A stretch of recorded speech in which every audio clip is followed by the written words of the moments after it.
Someone told me about the video and then showed a portion of. I didn't watch the video. I just watched maybe the for the advertisement because as I said, they were going to show advertisement. That's why they do these videos. The screw attack. I mean. Then I watched the aftermath analysis. I did not watch the fight, so don't ask me if I watched the fight. They all end the same. And as I expected, they were going to downplay a lot of Thor's abilities. A big told you so. First things first, I want to get on the Midgard snake. They said the Midgard snake was, I think, 700 trillion tons. Something around that range. I looked up the weight of the moon, which is smaller than the Midgard snake, and the moon was way past a trillion. Shoot, to say the number that comes after a trillion, I have to look it up. Like I said, I'm not clear-headed. I'm not upset, but I'm kind of tired. But that's from staying up. But the moon is far smaller than the Midgard snake, and the Midgard snake can wrap around the Earth several times. I looked up the weight of an anaconda, and it could be anywhere from 500 to 600 pounds, and it could generate maybe up to 2 to 3 times its weight in crushing power. That's almost a ton. If I had to apply that same analogy with the Midgard snake, because the average human is around 150 to 200 pounds. Well, actually, 120, 200 pounds. The anaconda is anywhere from nearly 5 times to nearly 3 times the weight of a human. And it can crush you with 3 times its own body weight. So, if the Midgard snake can wrap around the Earth several times, that would make the Midgard snake at least. I'm just being generous here. At least planetary level weight. Actually, it would be 2 to 3 times the planet's weight. But I'm just going to throw a bone here and say it weighs the same as a planet. Well, if it can generate 2 to 3 times its own body weight and crushing power, Thor was not only pulling the snake itself, but trying to unrestrict the Midgard snake off the planet. That means he was probably, what is it, sextillion tons? He was probably in the upper sextillion tons. Probably, I'm going to do a quick search of the Earth's weight. Just a quick search. Bear with me, people. I'm just looking here. Like 6 trillion tons, I think.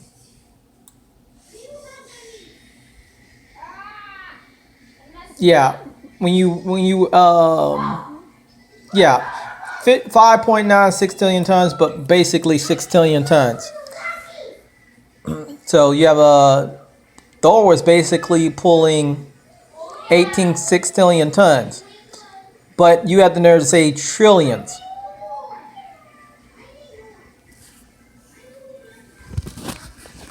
That's just goes to show you how. It was noted that also Wonder Woman survived a blow from that was equivalent to a neutron star. And again, I've looked up a source, and I think the neutron star is stronger.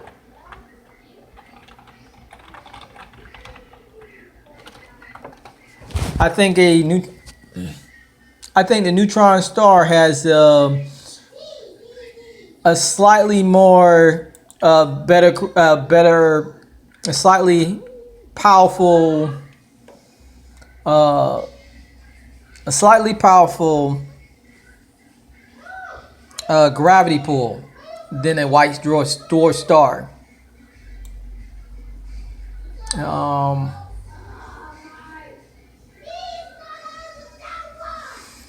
I'm trying to think too. Trying to think,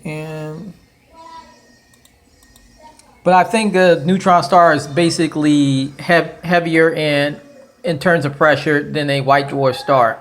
I could be wrong. I hope someone corrects me on that. I don't mind being corrected. I have no problem with that. But I do believe the source I was reading was noting a neutron star is by far has more.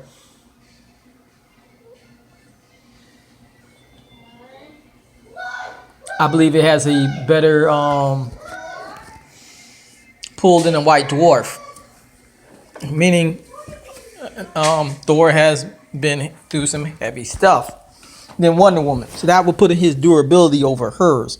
That, and he's survived supernovas plenty of times and Earth's destroying attacks. But here's another thing, Screw Attack. But I'm still going to give Screw Attack that. They said that she has a sword that cuts atoms. Well, here's the thing. On 2 occasions, Thor has endured disintegrating blast. I looked up disintegrating as basically, in layman's terms, it's this being disintegrated is basically having your atoms broken down. Mostly, it happens at a very slow rate through decay, radioactive decay. But in terms of sci-fi and magic, it happens at a rapid pace. You basically turn to dust instantly. He has been both touched by a character that can cause disintegration and hit by a blast while in Odin force power. He is literally that strong with that. He's literally that impervious from that type of attack. When I say he was touched by someone who could disintegrate, that was before Odin force. So you cannot break down his atoms whatsoever. So he's extremely impervious to those types of attacks. It would take a person on a huge manipulating scale, on a huge molecular scale, to turn Thor into something else.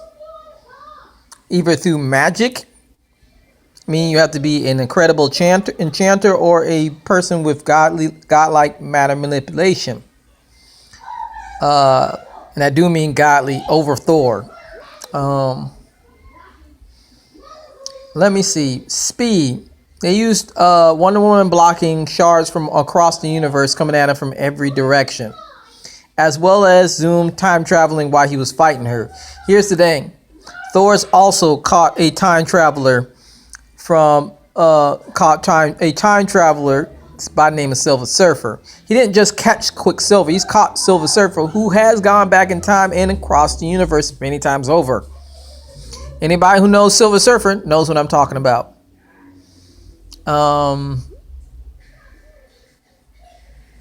Both have enchanted weapons, but it seemed what was it? And I hate how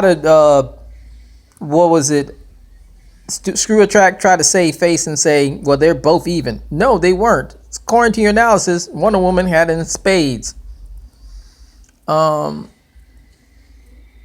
Wonder Woman's at least light speed level, but her speed is unknown, and trying to figure out how fast those shards were going would be unknown, and finding out how fast Zoom was is unknown. But if we had to go by Zoom's example, then Thor is caught someone of equal speed with no problem. He even caught Silver Surfer with his bare hands, not just with his hammer.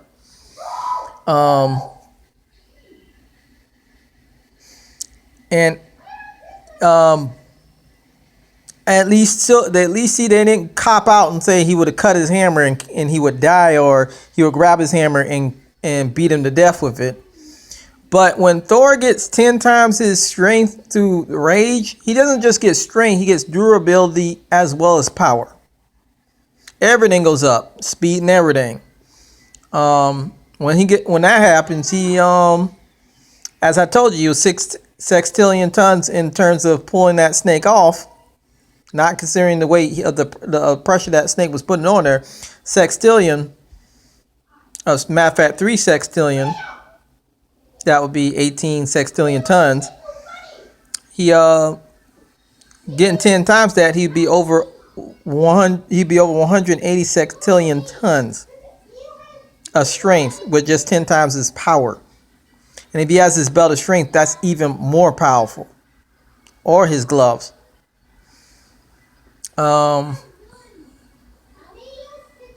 as impervious, and if she takes off her gloves, I mean not her gloves, but her braces, Wonder Woman, her godly power is not a match, if not nor equal to what Thor has. DC has not specifically stated how much power she gets when she powers up. For all we know, she gets half. She gets 2 times. We don't know. It's like trying to figure out how much of a power up she gets it would be too hard to calculate for a screw attack. And if you can't figure that out, then you can't rely on it being a ace in the hole for her. Like I said, I'm not upset about this. I wasn't the only one. I looked at the comment section. A lot of us saw this coming. We know it's outrage for advertisement. I also saw the next coming fight, and I already told you I'm not watching any more Screw Attack because at this point, these videos are made specifically for advertisement. As I said before, also to the people on the message board, I'm not a fan of Marvel or DC. But based on what I've read and seen, because I know Boomstick and Wiz don't read, and they make out the ass guesses.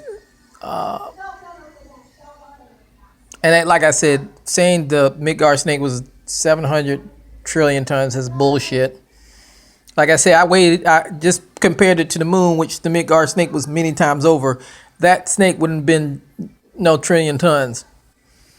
But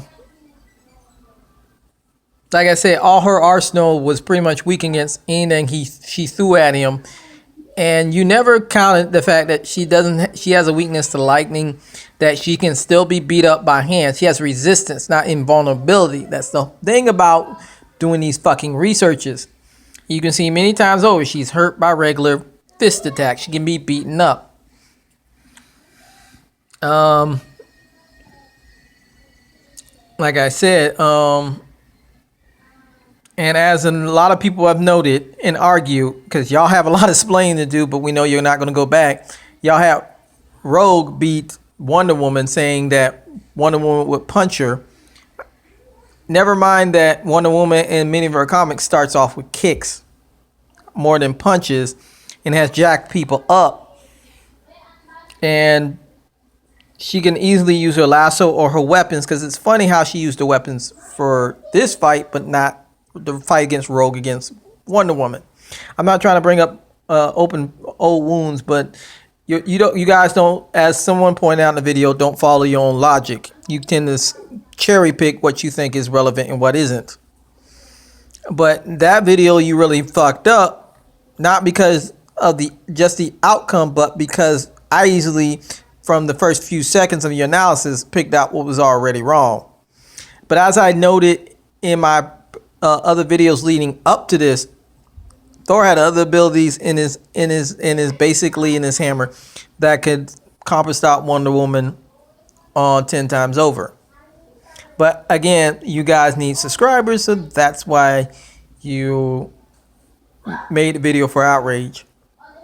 But unfortunately, that shit don't work on me. But no more. Well, actually, never did, because like I said a while back to my friends, when you said Batman could probably contend with Spider-Man, I was like, that was at your aftermath analysis of Spider-Man versus Batman.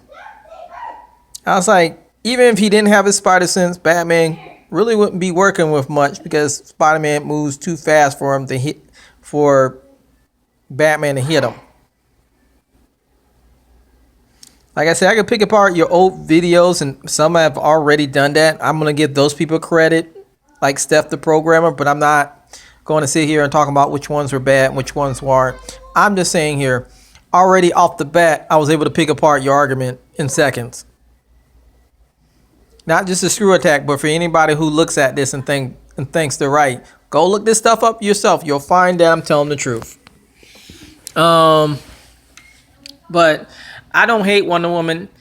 As I said on my message board, I just want to close this out by saying this. I don't hate her, but she gets treated like Vegeta from Dragon Ball.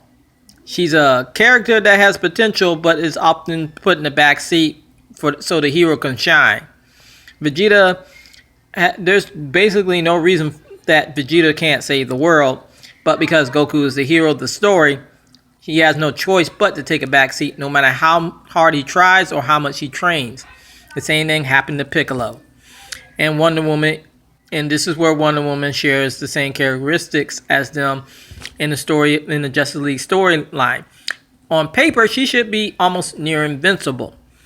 But when you read her books and compare her adventures with other characters, she's often given the back seat and never really gets to save the world alongside her friends. She participates in saving the world, but she's not the front runner, nor has she saved the world by herself against a major threat.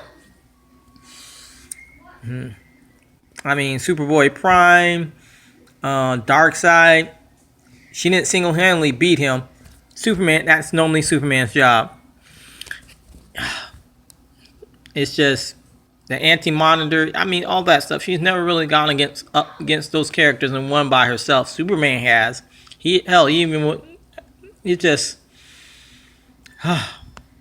Anyway.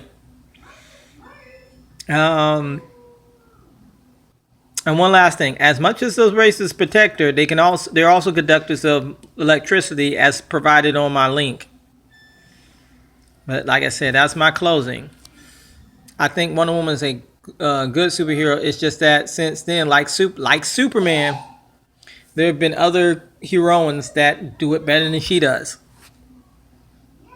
Anyway, that's all I have to say. Peace.